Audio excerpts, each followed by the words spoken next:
مرحب مرحب يا رمضان ويا مرحبا بك يا رمضان مرحب مرحب يا رمضان ويا مرحبا بك يا رمضان ويا مرحبا بك يا رمضان አሰላሙ አለይኩም ረህመቱላሂ ወበረካቱ። እንዴት ናችሁ? ደህና ናችሁ ወይ? እንዲሁም ክርስቲያን ወገኖቼ ሁላችሁንም ሰላም ሰላም ብያለሁ። እንዴት ናችሁ? ደህና ናችሁ ወይ? እኔ ያለሁ አልሐምዱሊላህ ሁሉ ሰላም ሁሉ አማን። ተጠፋፋን አይደለ? ትናንት እንኳን ቪዲዮ ሰርቻለሁ፣ ግን እንደዚህ ፊት ለፊት በካሜራ አልመጣሁም። ትናንትና አልቅሼ አይኔ ሁሉ አብጦ ነበር ማለት ነው። ዛሬም አይኔ አብጧል ማለት ነው። የእውነት ትናንትና በሰራሁት ቪዲዮ በጣም ነበር ያለቀስኩትኝ። ሴትዮዋ በጣም ታስለቅስ ነበረ። ለዛ ነው እላችኋለሁኝ። እንግዲህ ሁላችሁንም ሙስሊሞችም ክርስቲያኖችም እንኳን አደረሳችሁ። እንግዲህ የሁሉም ጾም የሙስሊምም የክርስቲያንም ጾም የክርስቲያኖች ትናንትና አትሊስት ትናንትና ገብቷል። የኛ ደግሞ የሙስሊሞች ወይ ነገ በጾም እንውላለን ወይም ደግሞ ሐሙስ ማለት ነው። ሁላችሁንም በያላችሁበት በአገር ውጭም በአገር ውስጥም ያላችሁት እህት ወንድሞቼ እንኳን አደረሳችሁ። መልካም ጾም ብያለሁ። እንዲሁም ደግሞ ያስቀየምኳችሁ ካላችሁ አፉ በሉኝ። አመቱ ሙሉ ስለፈልፍ ኑሬ እንግዲህ አፉ በሉኝ ብያለሁ ማለት ነው። ሁላችሁም ያስቀየማችሁኝም ካላችሁ አፉ ብያችኋለሁኝ። መልካም ጾም ብያችኋለሁ ሁላችሁንም ማለት ነው እና በሰላም ጾመን በሰላም እንጨርስ ያድርገን። ለቀጣይ አመት ደግሞ ያሰብነው ተሳክቶልን ሁላችንም በፍቅር በሰላም ከቤተሰቦቻችን ጋር ያገናኘን ነው የምለው። ሁላችሁም አሚን በሉ ኮሜንት ላይ ማለት ነው። እንግዲህ እናት አባት፣ ወንድም፣ ልጅ ሁሉም የናፈቀን በሰላም ለሀገራችን ያብቃን። ወጥቶ ተመቅረት ደግሞ አላህ ይጠብቀን የኔ ውዶች ማለት ነው። ሁልጊዜም የተለያዩ ነገሮች እንሰማለን። ሁልጊዜም ለእኛ በተለይ ለኢትዮጵያኖች መርዶ አዲስ አይደለም። የእውነት ሁልጊዜ ግማሹ በስደት ተሰቅሎ ይሞታል፣ ግማሹ በተለያየ ነገር ይሞታል። ግን እንዴት እናንተን አይቶ ያሳዘነኝ ሰው የለም። የእውነት በጣም ማለት ነው። ለምን ሁላችንም ልጅ ያለው ሰው ግማሹ ለሰራተኛ፣ ግማሹ ለዘመድ፣ ግማሹ ለተለያየ ሰው ሰጥቶ ነው የሚመጣው እና የእናንተ ልጅ እንደራሳችሁ ሆኖ የሚይዝላችሁ ሰው የለም። እናትም ትሁን እህትም ትሁን ወንድም የሚሆን ማንም ይሁን አይኑ እንደናንተ ሆኖ የሚይዝላችሁ ሰው የለም። ብዙዎቻችን ልጅ ቤተሰብም ላይ ሆነ ቦታ ላይ ጥለን መተን ለረጅም ዓመት በሰው ሀገር ላይ እንቆያለን። ለምን አልሳካልን እያለ ግን ምንም ነገር ቢመጣ ቢያንስ አትሊስት ስዲያችሁ አይታችሁ መመለስ አለባችሁ። እምን ላይ እንዲያሉ ማየት አለባችሁ፣ ከኔ ጀምሮ ማለት ነው። እኔም ስለ ሰው አስተያየት እሰጣለሁ፣ ስለ ሰው አወራለሁ እንጂ እኔም አለሁበት እዚህ ቦታ ላይ እና ውዶችዬ ለሁላችንም በዚህ ረመዳን ወላሂ ሁላችሁም ዱአ አድርጉ። ክርስቲያንም ሙስሊምም አላህ ያሳካልን ብላችሁ ከሁሉም ነገር አላህ ያሳካልን ብላችሁ ዱአ አድርጉ። እውነት በንጹህ ልባችሁ ዱአ አድርጉ። ሙስሊሞችም እየሰገዳችሁ ክርስቲያኖችም እየጸለያችሁ ዱአ አድርጉ። እውነት ከምንወደው ሰው ጋር በሰላም ያገናኘን ብላችሁ ስደት ይብቃን ብላችሁ ዱአ አድርጉ። እውነት አሁን ላይ በጣም ሁሉም ነገር በጣም የሚያስጠላው አገርም ብትሄዱ እዚህም ብትሆኑ ሁሉም ነገር በጣም የሚያስጠላ ነው ያለንበት ጊዜ። ብቻ እንዴት እንደሆነ አልገባኝም።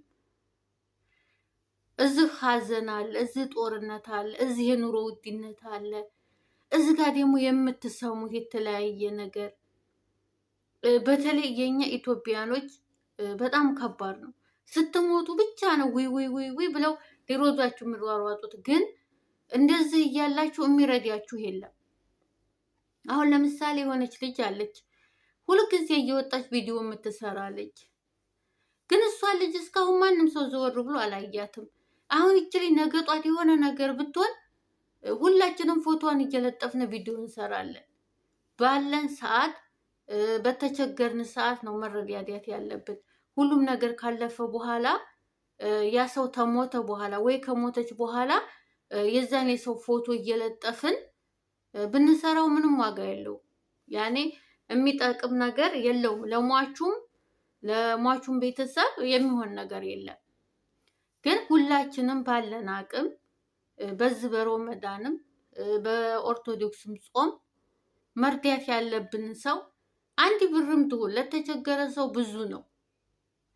ተቸግሮ ላለ ሰው በጣም ብዙ ነው። አንድ ብር ብትሆን ማለት ነው የተቻለን ያን ያህል ከራሳችን የተረፈን ከቤተሰብ ብዙ ነገር አለብን። በአረብ ሀገር ላይ ስንኖር ያንን ሰው መርዳት በተቻለን አቅም፣ ካልቻልን ደግሞ ምንም ማድረግ አንችልም። በዱዓ ወይም በጸሎት መርዳት አለብን። ለምን የቲክቶክ አጀንዳ መቼም ማለቂያ የለውም በነገራችን ላይ እና የተቻለን ያህል እርዱ። ቲክቶክ ላይ አጀንዳ ተዝተ የምታመላልሱ የተራበን ሰው እርዱ፣ የተቸገረን ሰው እርዱ፣ እገዙ። ይህንን ነው የምለው የኔ ውዶች። እውነት በጣም ነው የሚያሳዝን የምሰማው ነገር። እኔ ቪዲዮ መስራት በነገራችን ላይ ትቻለሁ። ለምን ሁሉም ነገር ነው እንትን የሚለው የሚደብረው የሚያስጠላው ማለት ነው። ትናንት ራሱ በጣም ነው እያሳዘነችኝ ቪዲዮ የሰራሁት። በጣም የእውነት በጣም እኔ የዛች ሴትዮ ለቅሶ የልጅቷ ሳሬን ራሱ አይታችኋታል እንዴት ስታለቅስ እንደነበረ። አሁን እሷ እዛ ጋር የሆነ ነገር ሲፈጠር ብድግ ብላ መሄድ ያልቻለችም ለምን? አንደኛ ህገ ወጥ ደግሞ ትናንትም ተናግሬዋለሁ፣ ዛሬም መናገር የምፈልገው ነገር ማንኛውም ሰው ፈልጎ አይደለም ህገ ወጥ የሚሆነው። ወቶች ብዙዎቻችሁ ቲክቶክ ላይ ስታወሩ ነበረ። አይዲ አታሰራም ወይ? ፓስፖርት አታወጣም ወይ? ፓስፖርት እኮ ዝም ብሎ አይወጣም። አይዲ ዝም ብሎ አይሰራም። ኢማራት ላይ እኮ ኮንትራት ነው የምንኖረው። ሁሉን ነገር ከፍላችሁ ነው የምትኖሩት። ዝም ብሎ አይደለም የሚያኖራችሁ። እንደ ኢትዮጵያ ለመታወቂያ ሄዳችሁ የፈለጋችሁትን ነገር የምታረጉበት አይደለም። ትኖራላችሁ አለ ወረቀት፣ ግን የፈለጋችሁትን ማድረግ አትችሉም ብትያዙ። አሁን ላይ እንዲሁም አይዲ የሌለውን ሰው ብዙ ሰው አያስገቡም ስራ። እንደ በፊት አይደሉም። ሁሉም ነገር ብር ይጠይቃል። ብር ሲጠይቅ ደግሞ ግዴታ መስራት አለባችሁ። ያ ሰው መስራት አለበት። ስራ አይገኝም። የገባችሁበት ስራ ደግሞ በጣም ችግር ነው የእውነት። ውጭ ላይ የምትሰሩ ሰዎች ከስንት አንድ ሰው ነው እድለኛ ስትሆኑ ነው አንድ ቤት ስትር ብላችሁ የምትሰሩት እንጂ 8,000 ሆነ 9,000 ቢከፈላችሁ አንድ ወር ሰርታችሁ ሂዱ ስትባሉ የቤት ኪራይ አለ፣ ምግብ አለ፣ የታክሲ አለ። ታክሲ በ5 ብር ወይ በ6 ብር አይደለም የሚወስዳችሁ 150 200 100 ብር 100 ድርሃም። ያችን የአንድ ወር ብራችሁን ኢጃዛ ቤት ስትሄዱ የትራንስፖርት ስትከፍሉ ምን ስትሉ ያ ብር ያልቃል። እንደገና ደግሞ መለሳችሁ ስራ ትገባላችሁ። ቢያንስ 1 ወር 2 ወር እንደዚህ ነው ስራ የሚያሰራው። ግን አንዳንድ ቤት ደግሞ እንደዚህ የታደለ ሰው እዛው ስትር ብሎ የሚያሰሩ ሰዎች አሉ። አንዳንዶች አያሰሩም። የቤታቸውን ንጽህና ስጠብቁላቸው የቤታቸውን ቆሻሻ ስጨርሱ 1 ወር ሳይሞላችሁ ራሱ ሂዱ ልትባለው ትችላላችሁ። ደሞዝ የማትሰጡበት አለ። ደሞዝ ብዙ የማይሰጡ አሉ። ብዙ ልጆች የተቀሙ ልጆች አሉ። እሱ አለ ውጭ ላይ የሚሰራ ሰው ማለት ነው። ግን እድለኛ የሆነ ሰው ኮንትራት የሚሰራ ሰው አዎ ጥሩ ቤት ታጋጠማችሁ። ማንኛውም ሰው ብድግ ብሎ አይጠፋም። ማንኛውም ወጥቶ ራናዊ ወይም ህገወጥ አይሆንም። ተቸግሮ ነው የሚሆነው። እዛ ጋር የተቸገሩ ልጆች ሲወጡ ደግሞ ለምን ወጣችሁ ብላችሁ አትናገሯቸው። ተቸግረው ነው የሚወጡት። የእውነት ወደው አይደለም የሚወጡት። ለምን እኔም ነበርኩበት እዛ ቦታ ላይ ያለ መጥፋት 1 ዓመት ሙሉ ነው የተሰቃየሁት። ህገወጥ ያለ መሆን ነበረ፣ ግን አልቻልኩም። አማራጭ ስታጡ ነው ጥላችሁ የምትወጡት እና በጣም ከባድ ነው። ለምን ወጣች ብላችኋት አሁን የትናንትናዋ ልጅ አንዷ ስትወርድባት ነበር ላይፍ ቤታችሁን ከፍታችሁ። እኔ እኮ ቲክቶክ ላይ ቁጭ ብላችሁ የሰውን ስጋት የምትበሉ እራሳችሁ እኛ ምን ሰርተን እኛ ማንን በሉ። የራሳችሁን ጓዳ የራሳችሁን ኑሮ ታስተካክሉ፣ ሰውን አታውሩ።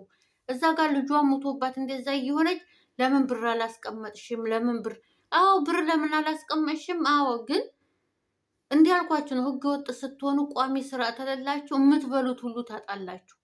የምትጠጡት ሁሉ ታጣላችሁ። በጣም ከባድ ነው። አንድ ብር ከሌላችሁ እኮ ውሃ ገዝታችሁ መጠጣት አትችሉ። ሰው ቤቱ ናችሁ። ምንም ክፉ ቢሆኑ ራሱ ውሃ አይጠፋም። ሌላው ምግብ ቢጠፋ ውሃ አይጠፋም። ስለዚህ ቢያንስ ውሃ እንኳ ታገኛላችሁ ምግብ ብታጡ ማለት ነው። ውጭ ላይ ግን ብር ከሌላችሁ የላችሁም ነው፣ ማንም ሰው አይሰጣችሁም። ስለዚህ ሁላችሁም እውነቴን ነው፣ አላህ ጥሩ ስራ ይስጣችሁ። ብቻ ይሄንን ነው የምላችሁ። አሁን ላይ ምንም አላችሁ ወላሂ ሮመዳን ነው። ርዝቃችሁን ይክፈትላችሁ። አላህ በሰላም ለሀገራችሁ ያብቃችሁ። በሰላም ጹመን በሰላም እንፈታ አላህ ያድርገን።